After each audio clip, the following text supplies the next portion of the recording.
All the students of class 10th are welcomed here on my YouTube channel English by Umesh गुरु। उम्मीद करता हूँ कि आपने मेरे चैनल को सब्सक्राइब कर लिया होगा और सब्सक्राइब कर लिया है तो आप मेरे चैनल की प्लेलिस्ट खोलें। उस प्लेलिस्ट में आपको कक्षा 10th की सारी पोएम्स, कक्षा 10th के अभी मैंने सिर्फ 2 लेसन्स अपलोड किए हैं, क्लास 10th के लिए मॉडल्स और क्लास 10th के लिए टेंस और करेक्ट फॉर्म ऑफ वर्ब्स।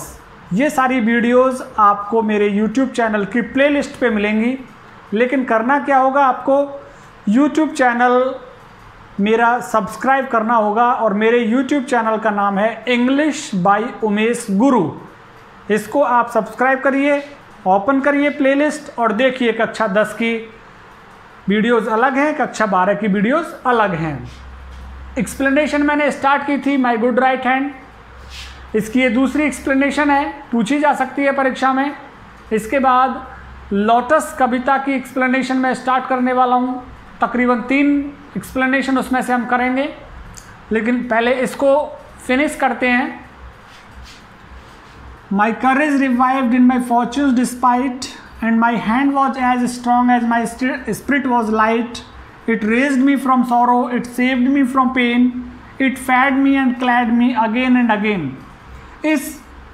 इन लाइनों को समझने के लिए आपको मेरे YouTube चैनल पे इस पोएम की स्टडी करनी पड़ेगी। जो ये पोएम है माई गुड राइट हैंड, इसकी स्टडी आपको करनी पड़ेगी, तभी आप पहचान पाएंगे दी हुई लाइनों को, तभी पहचान पाएंगे कि इस लाइनों की कविता का क्या नाम है। इसलिए आप मेरे प्लेलिस्ट में जाइए, वहाँ सारी कविताओं को मैंने एक्सप्लेन किया है बहुत अच्छे तरीके से, हिंदी में उनको समझाया है मैंने, जिससे कि आपको लाइंस का पता लगे कि ये लाइन कौन सी कविता में से ली गई हैं। इसके लिए हमने पिछली एक्सप्लेनेशन में आपने देखा था, सबसे पहले रेफरेंस लिखने का काम किया हमने, और रेफरेंस में सभी व्याख्याओं के रेफरेंस में यही लिखा जाएगा, These lines have been taken from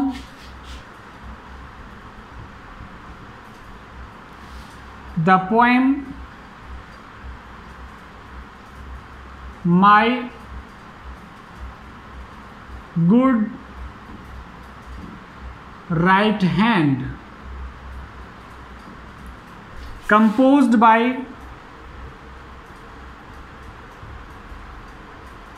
Charles Mackay.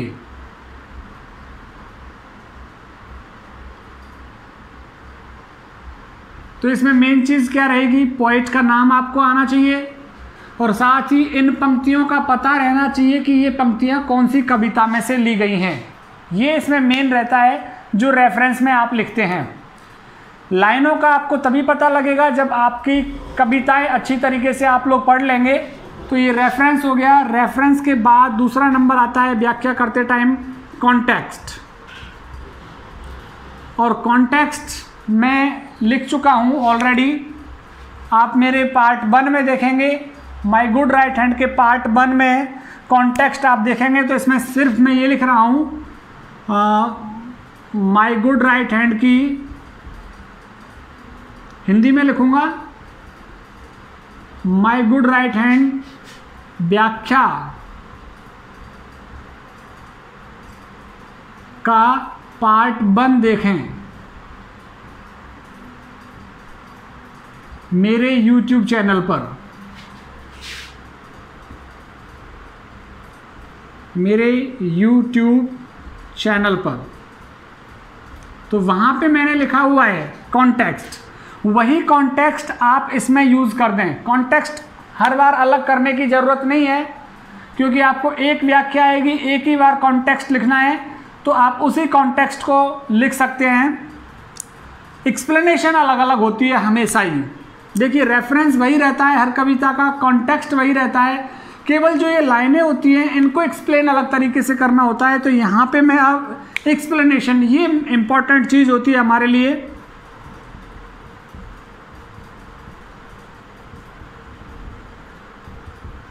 Explanation में देखिए, अब यहाँ पे क्या कह रहा है, माई courage revived in my fortunes despite. आप मेरी वीडियो को देखिएगा, वहाँ पे मिलेगा आपको। अभी मैं इसको एक्सप्लेन कर देता हूँ।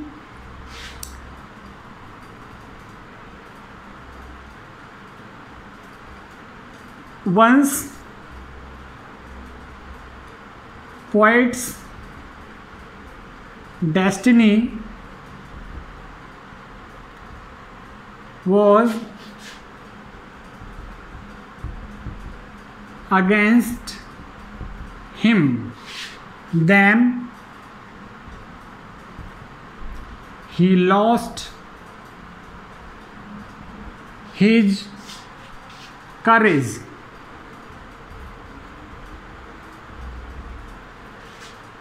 He started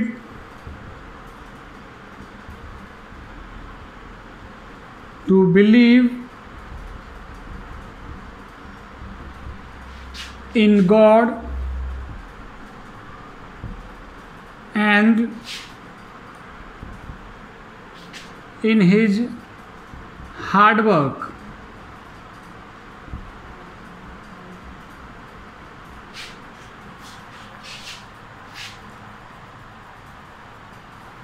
After this,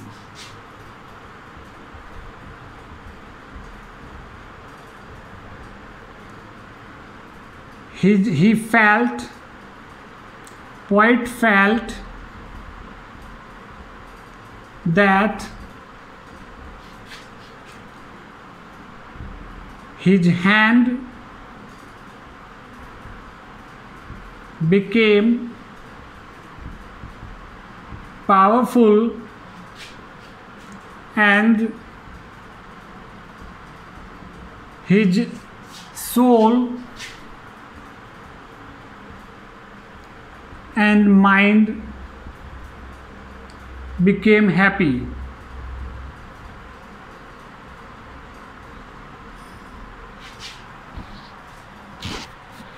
His belief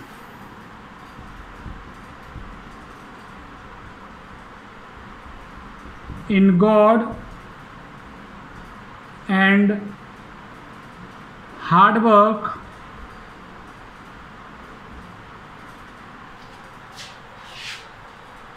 dismissed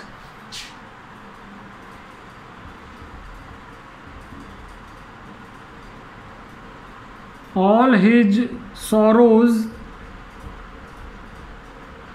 and pains.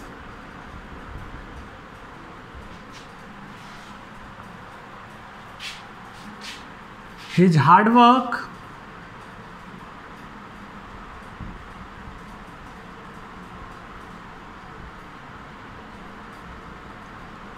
gave him food and clothes regularly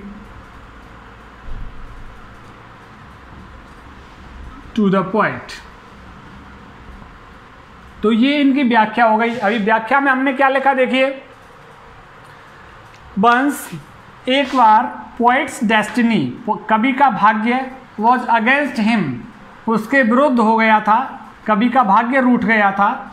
then फिर ही लॉस्ट हिज करेज और कवि का साहस भी टूट गया था। जैसे ही उसका भाग्य उससे रूठा तो कवि का साहस भी टूट गया था। He started to believe in God, कवि ने भगवान में विश्वास करना प्रारंभ किया। And in his hard work, और अपनी कठिन मेहनत में विश्वास करना प्रारंभ किया। आफ्टर दिस, इसके बाद पोइट फेल्ट, कवि ने महसूस किया that his hand became powerful, कि उसका हाथ ताकतवर हो गया है।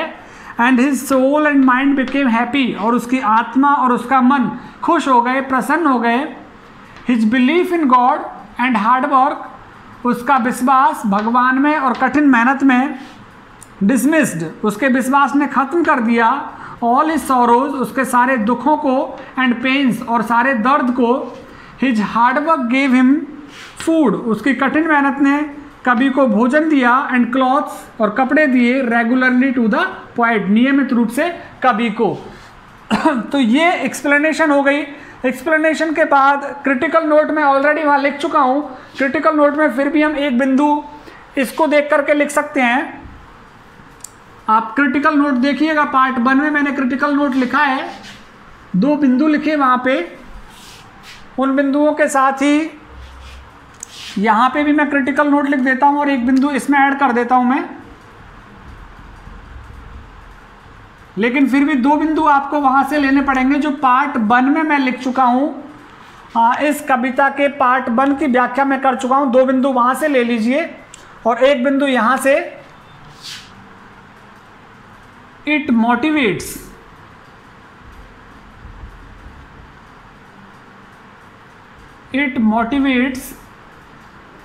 ए मैन टू वर्क हार्ड। ये एक मनुष्य को प्रेरित करती है कठिन मेहनत करने के लिए। और 2 बिंदु वहाँ पे मैंने लिखे ही थे, वो 2 बिंदु आप मेरे पार्ट 1 में जा कर के देखना, क्योंकि पार्ट 1 में आप देखेंगे तो आपको वहाँ एक व्याख्या और मिलेगी, वहाँ 2 बिंदु भी आपको मिलेंगे। ये फर्स्ट बिंदु हो गया, सेकंड और थर्ड वहीं पे ही मिलेंगे पार्ट 1 में, और ये कॉन्टेक्स्ट वाला हिस्सा भी आपको पार्ट 1 में से ही देख के करना होगा। ये हमारी कविता हो गई। इसमें से 2 नंबर का प्रश्न भी पूछा जा सकता है, 4 नंबर की व्याख्या भी आ सकती है, लेकिन मेरा ये आपसे वादा है कि जो पोएम होगी लोटस, उसमें से 4 नंबर की व्याख्या 100% आपके एग्ज़ाम में होगी। 2021 के एग्ज़ाम में 100% कह रहा हूँ मैं, लोटस में से 4 नंबर की व्याख्या होगी। अगली जो व्याख्या आएगी, एक्सप्लेनेशन हम करने वाले हैं लोटस कविता में से करेंगे। तो बने रहिए मेरे साथ। मेरे YouTube channel English by Umesh गुरु को अधिकाधिक आप सब्सक्राइब कीजिए। बहुत बहुत धन्यवाद आप सभी का।